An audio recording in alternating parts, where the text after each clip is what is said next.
ወይዘሮ ሜላት በባዩሽ ሞት በጣም ያዘነች ትመስላለች። ግን ምኑ ነው ያሳዘናት? በልጆቿ ላይ እና በእሷ ላይ ስታላልጥ የነበረችው ሴትዮ ዛሬ ላይ ስትሞት በጣም ነው ያዘነችው። በእርግጥም ያዘነችበት ምክንያት ሊኖራት ይችላል። እሱም ድሮ ምንም በሌላት ሰዓት በችግር ሰዓት ልጆች ይዛ ወደ እሷ ቤት እንደምትሄድ እና በዛ ሰዓት ወይዘሮ ባዩሽ ከጎኗ እንደሆነች ግልጽ ነው። ከዚህ በፊት ተደጋግማ የተናገረችው ነገር አለ።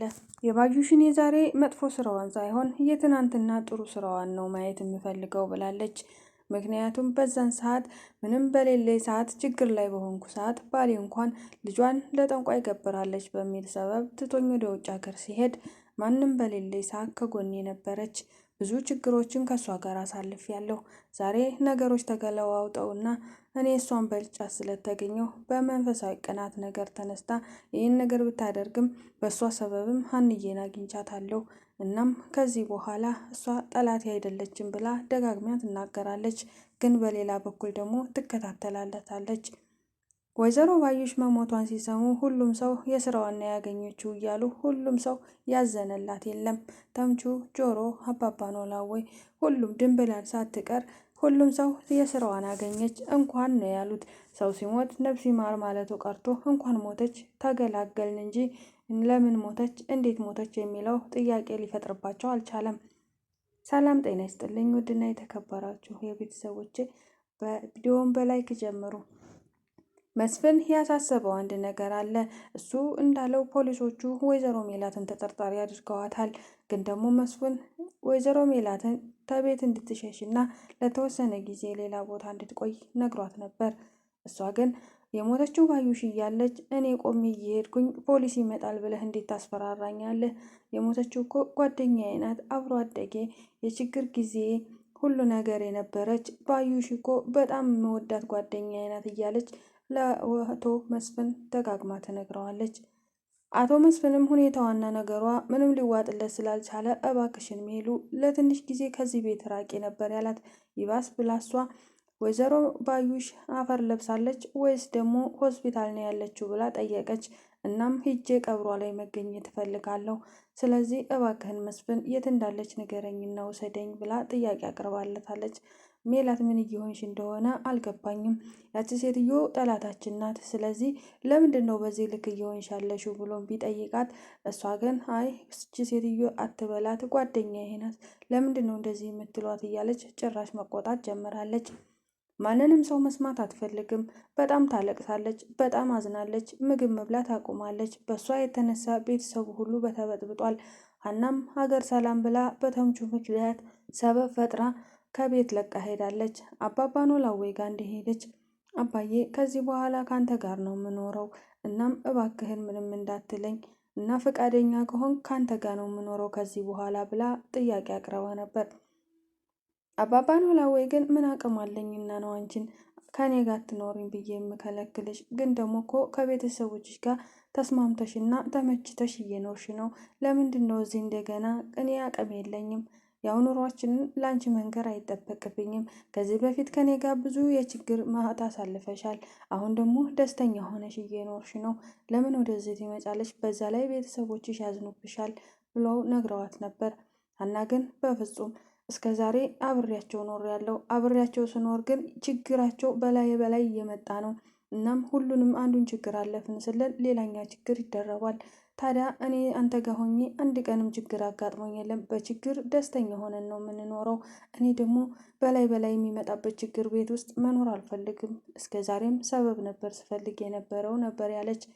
ግን ሀና አሁንም ቢሆን እግርና እጇ እንጂ አባባ ኖላዊ ጋ የመጣው ልቧ ቤተሰቦቿ ጋር እንደሆነ በተግባር ታይቷል። በሰዓቱ ምናሴ መጥቶ ስለ ወይዘሮ ባዩሽ ሞትና እናቷ በጣም እንዳዘነች አሁንም ድረስ ምግብ እንደማትበላና በጣም እያለቀሰች እንደሆነ ሲነግራት ወይኔ እማዬ ብላ የምትይዘውን የምትጨብጠውን ነበር ያጣችው። ታዲያ እሷ ቤተሰቦቿን ፍላጎት ባይኖራትና እዛ ቤት መኖር ባትፈልግም ግን ደግሞ ቤተሰቦቿን አሁንም ቢሆን በጣም እንደምትወዳቸውና እንደምታሰብላቸው ያስታውቅባታል። አባባ ኖላዊም በዛ ሁኔታዋ የታዘቧት ይመስላል። ታዲያ ከምናሴ ጋር አብረው ወደ ቤት ሂደዋል። እቤት ስትሄድ ግን በጣም ነበር የከበዳት። እናቷ በጣም ትልቅ ሀዘን ውስጥ እንዳለች ያሳያል። መስፍንም እስኪ ሀንዬ አንቺ ትሻያለሽ፣ አንቺ ተቆጫት ብሎ ነግሮታል። ግን ሜላት በአሁኑ ማንንም እየሰማች አይደለም። በሌላ በኩል ፖሊሶቹ ተጠርጣሪ ወይዘሮ ሜላት ናት፣ የክስ ወረቀት እናስጽፍና የጊዜያዊ እስር እንድትታሰር ማስረጃ ማውጣት አለብን ምናምን እያሉ ሲያወሩ ነበረ። ፖሊሶቹም ሜላት ወንጀለኛ ባትሆንም ግን ያቺ ሴትዮ እዚህኛ ጋር መታ ሜላት ልትገላት እንደምትከታተላትና በተደጋጋሚ እንዳስፈራራቻት ተናግራ ነበር እና የፈራቸው አልቀረም። አሁን ግን አርፋለች። ስለዚህ ስህተቱ የእሷ ሳይሆን የኛ ነው። ሜላት እንደምትከታተላትና እንደምታስፈራራት አምነናት ክትትላችንን ብንጀምር ኖሮ ያቺ ሴትዮ አትሞትም እያሉ ሲጸጸቱ ነበር። ፖሊሶቹም የሆነው ሆኗል። ከዚህ በኋላ ግን ሜላት መረጃ እንዳታጠፋ በቁጥጥራችን ስር መሆን አለባት፣ ለጊዜው እስር ቤት ማረፍ አለባት እያሉ ነበር። እናም ሂደን ማምጣት አለብን ብለው ሁሉንም ነገር ጨርሰዋል። ሜላት ሺሺ እባክሽን ሜላት፣ ተጠርጣሪዋ አንቺ ነሽ። ያሳለፈችን ነገር ፖሊሶቹን ጭምር ከዚህ በፊት እንደምትከታተያትም እንዳስፈራራሻትም ባዩሽ ተናግራለች። ስለዚህ ሜላት ተጠርጣሪ አንደኛ አንቺ ነሽ፣ እባክሽን ይህን ቤት ለቀሽ ሌላ ቦታ ለጊዜው እረፊ ቢላትም በፍጹም ጓደኛ የሞታ እኔ እንደዚህ አላደርግም ብላ እምቢ ብላለች። ፖሊሶቹም ማዘዣቸውን አውጥተዋል። ታዲያ አንድ እውነት አለ። በሰዓቱ ወይዘሮ ባዩሽ በሞተችበት ጊዜ ሜሮን ቀጥራትና ሜሮን እና ባዩሽ ተቀጣጥረው እርግብ ያለችበትን ቦታ ልታሳያት ገንዘብ ይዘሽ ነይ ብላ በማታ እንደቀጠረቻት ነበር። ተደዋውለው እሷ ጋር እየመጣች ነበረ እና ልጁ ሜሮን እያስፈራራት ስለነበረ የወይዘሮ ባዩሽ ቀኝ እጅ ሆነው እያስፈራራት ነበር። ሜሮንን እገልሻለሁ እንደዚህ ካላረግሽ እያለ በተደጋጋሚ ያስፈራራታል። ባዩሽም ሜሮንን ለማግኘት እየሄደች ነበር። ታዲያ እሷ እየመጣሁ ነው እዚህ ቦታ ደርሻለሁ ካለች በኋላ ልጁም ሜሮንን ከዚህ ጥፊ ሲላት ብሩን እንኳን ልቀበላት፣ ለእኔ እኮ እርግብን ላሳያት ብር ይዛልኝ እየመጣች ነው እንዳሸጉጅኝም ብዬ አስጠንቅቂያታለሁ። ስለዚህ እባክህን ብሩን ልቀበላት ብላ ነበር። የምን አባሽ ብር ነው አሁን ከዚህ ጥፊ በአንቺ እንዳልጀምር ብሎ ካስፈራራት በኋላ ሜሮን ግን ከደብቃ ምን እንደሚያደርጋት ማየት ችላለች። እናም የወይዘሮ ሜላት እውነተኛ በዛ ምክንያት ሊወጣ ይችላል። ሜሮን ጋር አንድ ቪዲዮ አለ። ቪዲዮውም ወይዘሮ ባዩሽ ስትገደል የነበረበትን እና የገደለውንም ልጅ ጭምር ሪከርድ እያደረገቻቸው ነበር። በሰዓቱ ሜሮን ጮኻም ነበረ። ልጁ ግን ምንም ሳይመስለው ባዩሽን አስፈራራት። እንዴት ባሳደግኩት ውሻ ልገደል እችላለሁ? ቆይ አንተ ምንድን ነው አላማክ? ወይስ ደግሞ ሜላት ገዝታህ ነው ብላን ጠርጥራ ነበር። በእርግጥ አሁንም የምትጠራጠረው ባዩሽ ሜላትንና ሜላትን ብቻ ነው።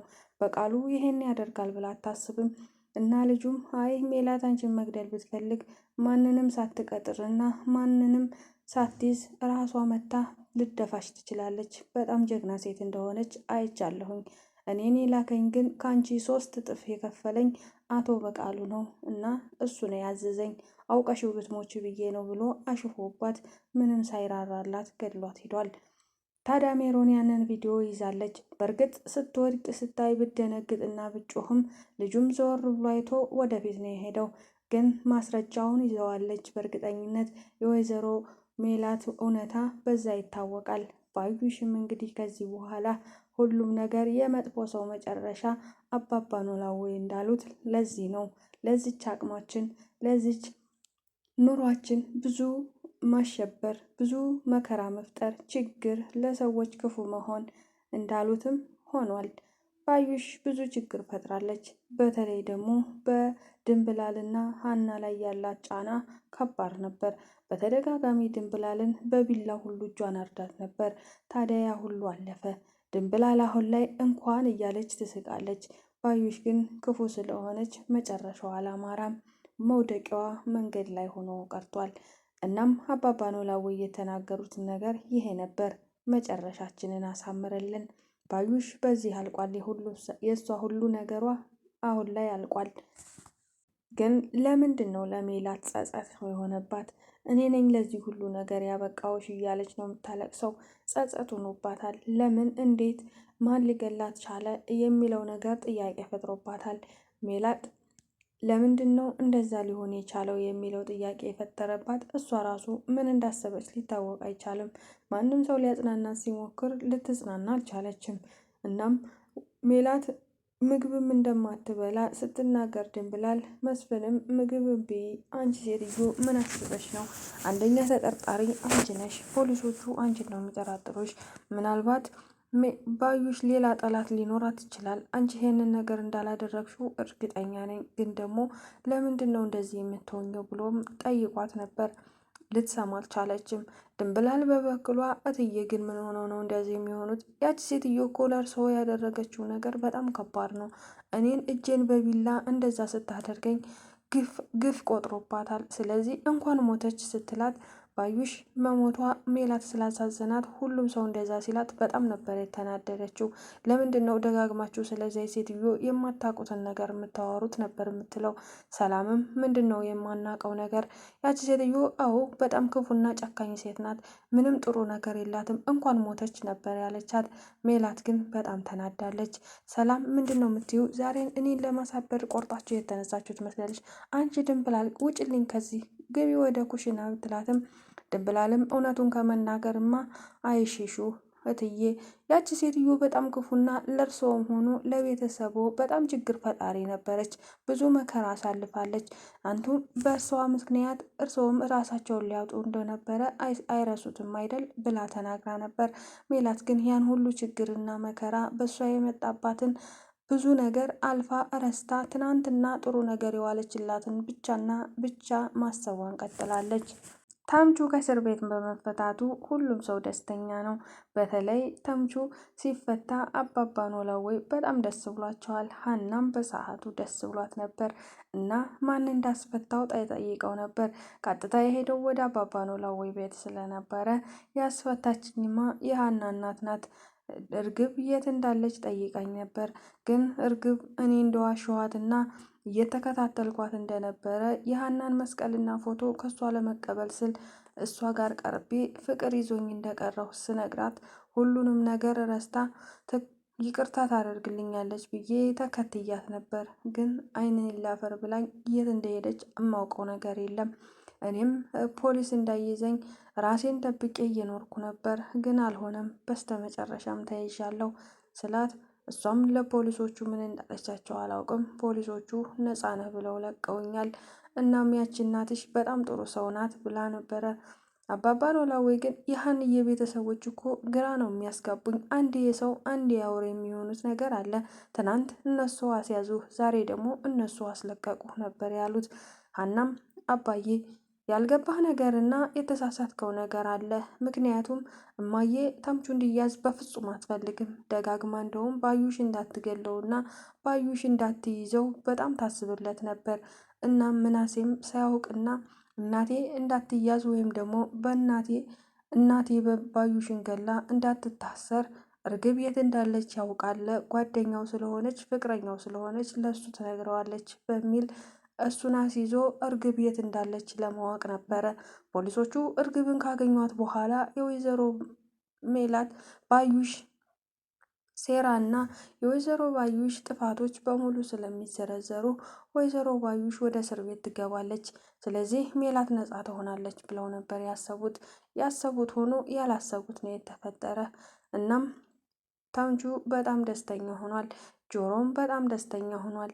እሱን ስላገኘውና ለምን እንደጠፋ ላጎቱ እየደወለ ለሱ ለምን እንዳልደወለለት ደጋግሞ ጠይቆት ነበር። በሰዓቱ በአንተ ምክንያት እንደሆነ ስታውቅ እኔ ሌላው ስሜት ውስጥ ስለነበርኩኝ ያንን እያየህ እንድታዝን ስላልፈለግኩ ነው። አንተን በእኔ ምክንያት ነው ጦስ ውስጥ የከተትኩ እያልኩ ብዙ ጊዜ ትጸጸታለህ። ለዛ ነው ካንተ የራቅኩትኝ ብሎ ተምቹም ለጆሮ አስረድቶታል። ተምቹ አሁንም ቢሆን ከድንብላል ጋር ግንኙነቱን አላቆምም። ከዛ እንዲወጣ ወደ ድንብላልን የሚያገኝበት ቦታና እሷ መታ የምጠይቅበት ቦታ ነበር የሄደው። ታዲያ እሷም ተስፋ አልቆረጠችም እና በሰዓቱ ወይዘሮ ሜላትን ተምቹ እንደተፈታ ጠይቃት ስለነበረ እስኪ ላገኘሁት ልሂድ ብላ ቦታው ላይ ሄዳ ነበር። እሱም እዛው ቁጭ ብሎ እየጠበቃት ነበር። የምር ተፈተህ ስላየሁ በጣም ደስ ብሎኛል ብላ ደስታዋን ገልጻለች። እሱም እኔም እኮ እንደተፈታሁ ወደዚህ የመጣሁትኝ አንቺ ተመጣሽ እንዳታጭኝ ብዬ ነው። እና ደህና ነሽ? በጣም ይቅርታ ስላስቀየምኩሽ። ባለፈው ሀናን ላምጣት ስትይኝ በጣም ተናድጄ ካጠገቤ እንድትርቂ ነግሬሽ ነበረ። ግን አንቺ ትክክል ሰው ነበረሽ። ሀናም ልትረዳኝ ነበር የሞከረችው። እኔ ግን በአቋራጭ እንዲይዙኝ የፈቀድኩላቸው በራሴ ምክንያት ነው። መጀመሪያ ሀና አግኝታኝ ቢሆን ኖሮ አልያዝም ነበር ብሎ ለድንብላል አስረድቷታል። ሲጀመርም እኔ አልተቀየምኩህም እና አሁን ተሽሎሃል ደህና ነህ ብላ ከተጠያየቁ በኋላ እሷም ወደ ቤት ተመልሳለች። ተምቹም ወደ ሰፈሩ ተመልሷል። በእርግጥም አሁን ላይ ሁሉም ደስተኛ ሆነዋል። መጥፎ ሰዎች መውደቂያቸው አያምርምና ወይዘሮ ባዩሽም ይህ እድል ገጥሟታል። ሌሎቹም እንግዲህ ተምቹና ጆሮ ቅልብና አስተዋዮች ከመሆናቸው የተነሳ ዛሬ ላይ ወደፊት የሚገጥማቸውን ነገር በገመት አይቻልም። ምክንያቱም እነሱ ከሌብነታቸውና ሆዳቸውን ከማሸነፍ ውጭ ምንም ተንኮል የለባቸውም። ሁሉንም ሰው ለመርዳትም ሆነ በአቅማቸው ያልሆኑት ነገር የለም። በተለይ ለአባባ ኖላዊና ለሀና የሆኑትን ሲያስቡት ከባድ ችግር ውስጥ ነበር። ተምቹም በስቃይም ያለው አሁን ላይ እርግብን አፍቅሮ እየተሰቃየ ያለው በእነሱ ምክንያት ነው። ጆሮም ሀናን አፍቅሮ አሁን ላይ ራሱን መሆን ከብዶታል። ሁሉንም ምስጢር አስገው ቁጭ ብለዋል። በእርግጥ የጆሮ አሁን የተስተካከለ ይመስላል። ሀና ከርዝራ እርቃለች። አሁን ግን በበቀደም ቤት ቁጭ ብለው ባሉ ሰዓት አባባ ኖላዊ ሀናን ሲያያት ጆሮ ሊወጣ ሲል አሁን ከሄድክ መቼም አይኔ እንዳታየው፣ አሁን ቁጭ ብለንና እናውራ። ምንድን ነው ሀናን ስታይ አውሬ እንዳየ ሰው እምትሮጠው ብለው ተቆጥተውት እሺ ብሎ እሱን ከሀና ጋር ለመግባባት ሞክረዋል። ሀናም ጆሮን ለምንድን ነው እንደዚህ የምትሆነው? በቃ እኔ እወጣለሁ እንደውም እናንተ አውሩ ብላ ነበር። ማንም ሰው ከዚህ ቤት እንዳይወጣ ብለው አባባ ኖላዊም ሲያስጠነቅቁ ሁለቱም ተቀምጠው ወደ መግባባት ደርሰዋል። እናም ወደፊት ምን ይፈጠር ይሆን? ምክንያቱም ሀና ከዝራ ጋር ያላትን ግንኙነት አቋርጣለች። ጆሮ በአሁኑ እድል አለው ከሀና ጋር ለመሆን ማለት ነው። እና አባባ ኖላዊም እንግዲህ ወይዘሮ ሜላት እንዳዘነች እና በጣም እያለቀሰች እንደሆነ ሲሰሙ አባባ ኖላዊ ተምቹንና ጆሮን ፍለጋ ወጥተዋል። ለዛም የሆኑት ወደ ለቅሶ ቤት ሂደው እነሱን ለማስተዛዘን ነበር። አባባ ኖላዊ ተምቹንና ጆሮን ሲፈልጉ ታዲያ አንድ ቦታ ቁጭ ብለው አግኝተዋቸዋል። በሰዓቱ እናንተ እዚህ ቁጭ ብላችኋል፣ እኔ አገር አልቀረኝም እናንተን ፍለጋ ብለው ነበር። ለምንድን ነው የምትፈልጉን ብለው ጠየቃቸው። እሳቸውም የሀንዬ እናት ጋር እንደንሄድ ብዬ ነበር ብለዋል። ተምቹም ለምንድን ነው ደግሞ እነሱ ቤት የምንሄደው ብሎ ጠይቋል። እሳቸውም እንዴ የሀንዬ እናት ጓደኛዋ ስለሞተች በጣም አዝናለች፣ እሷን ለማስተዛዘን ብዬ ነዋ፣ ሌላ ለምን ይሆናል ብለውም ነበር። ተምቹ ግን በሰዓቱ በጣም ነው የሳቀው። ጆሮም ቢሆን ፋዘር ግን የምርዎትን ነው ሊያስተዛዝኑ ሊሄዱ ነው ብሎ ጠይቋቸው ነበር። አዎ የምሬ ነው በጣም አዝናለች ብለዋል። ልጁ መጥቶ ነበረ እኛ ቤት፣ እናም በጣም ስላዘነች ሂደን ማስተዛዘን አለብን ብዬ ነው የመጣሁት ብለው በቁም ነገር እያወሯቸው ነበር። ግን ተምቹና ጆሮ በሳቅ ነው የሞቱት። ፋዘር ግን የምርዎን አሁን ምን አስበው ነው እንደዚህ የሚያስብ? ያቺ ሴትዮ ጓደኛዋ ሳትሆን የቤተሰቡ ጠላት ናት እንጂ እንዴት ነው እንደዚህ ሊሆን የሚችለው? እውነቱን ለመናገር እሷን ሄጄ ነፍስ ይማር ብል ፈጣሪ ራሱ እኔን አይምረኝም ብሎ እያሾፈባቸው ነበር። አባባ ኖላዊ በዚህ ሾፋቸው ቢናደዱም ግን ቅር ላይ ያሰኙ ይችላሉ። ምክንያቱም የዛችን ሴትዮ ክፋትና ሴራ በደንብ ስለሚያውቁት። እናንተ ልጆች አትቀልዱ፣ ተነሱ እንሄድ ብለው ነበር። እነሱ ግን የምርዎትን ነው እንዴ እያሉ አሁንም እየቀለዱ ነው። በስተመጨረሻም አባባ ኖላዊ በልጆቹ በጣም ስለተናደዱና ስለተበሳጩ ተነስተው ሊሄዱ አመሩ። በሰዓቱ ጆሮም ሆነ ተምቹ አይ የለቅሶ ቤት ምስር ቀምሰው ያውቃሉ ማለት ነው፣ ለዛ ብለው ነው ወደዛ እያመሩ ያሉት ብሏል። እነሳቸውም እናንተ ልጆች ግን ያማችኋል፣ ከሄዳችሁ እንሄድ፣ ካልሄዳችሁ ተውኝ እኔ ልሂድ፣ ድሮም እናንተ ቁም ነገር የላችሁም እያሉ መቆጣታቸውን ቀጥለዋል። ጆሮና ተምቹም ሙድ ከያዙ በኋላ እርሳቸውም ወደዛ ካመሩ በኋላ ሁለቱም ቁጭ ብለው እውነታቸውን እኮ ነው ይህ ሀናንነት መድረስ ነበረብን ብለዋል። ታዲያ የዛሬው ቪዲዮ እዚህ ላይ ያልቋል። በቀጣይ ቪዲዮ እስከምንገናኝ ቸር ሰንብቱ። ቪዲዮን ላይክ፣ ሼር፣ ሰብስክራይብ ማድረግ አይርሱ። ስለምትከታተሉኝ ከልብ አመሰግናለሁ። መልካም ጊዜ ይሆንላችሁ።